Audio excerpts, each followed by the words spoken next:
Sector journals हैं ये आजकल इतने एक्सपेंसिव हो गए हैं, इनकी सब वो देने जो जी। आपको देनी होती है प्रोसेसिंग फीस, जी पब्लिकेशन जी, फीस ऐसे ही लाखों में। ऐसे ही। तो अगर आप उसको लिखते हैं कि भाई हम तो एशियन कंट्री से हैं और हम नहीं दे सकते, कहते हैं अच्छा चलें आपको वेवर दे देंगे, थोड़ा सा वेवर दे देते हैं, लेकिन वो फिर आपके आर्टिकल को वो क्योंकि आप वेवर ले रहे होते हैं तो मे बी वो इतना उसको मतलब नहीं ऐसा नहीं, ऐसा नहीं। अच्छा एक बात आप लोग ध्यान में रखिए, ये जो जर्नल्स की क्वालिटी है अच्छी या बुरी,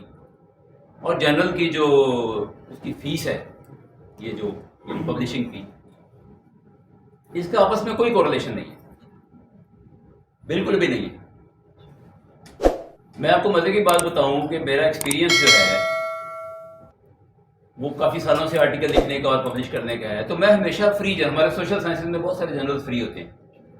तो मैं हमेशा फ्री जर्नल में पब्लिश करता था, चाहे साल लग जाए चाहे 2 साल लग जाए, क्यों ज़रा लंबी होती है फ्री में, तो मुझे जल्दी कोई नहीं होती थी, ठीक है आर्टिकल डाल दिया, ऐसा ऐसा छपी जाएगा।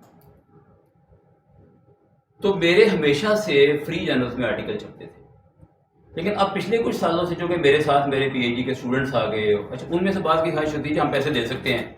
या हमारे साथ जो सऊदी अरब से फलाना ऑथर अगर मिल जाए तो वो उसकी यूनिवर्सिटी पैसे देती है। तो हमने पहला जो तजर्बा किया ना पैसों वाले जर्नल में आर्टिकल छपवाने की, अगर ऑन एवरेज एक फ्री जर्नल ने मेरी 2 या 3 दफ़ा जो है वो रिवीजन लगवाई,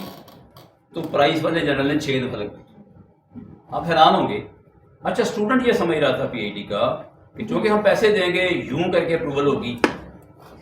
वो जनाब हर दफ़ा भेज दे, नहीं जी ये भी ठीक करो वो भी ठीक करो, लैंग्वेज ठीक नहीं है, फलानी चीज़ ठीक नहीं है, फलानी चीज़ को एक्सप्लेन करो, और हम इतने हैरान कि पैसे दे के हमारा ज़्यादा बुरा हाल हो। तो पैसे देने से आर्टिकल जल्दी छप जाएगा या एक्सेप्ट होने वाला नहीं है, और एक्सेप्ट हो जाएगा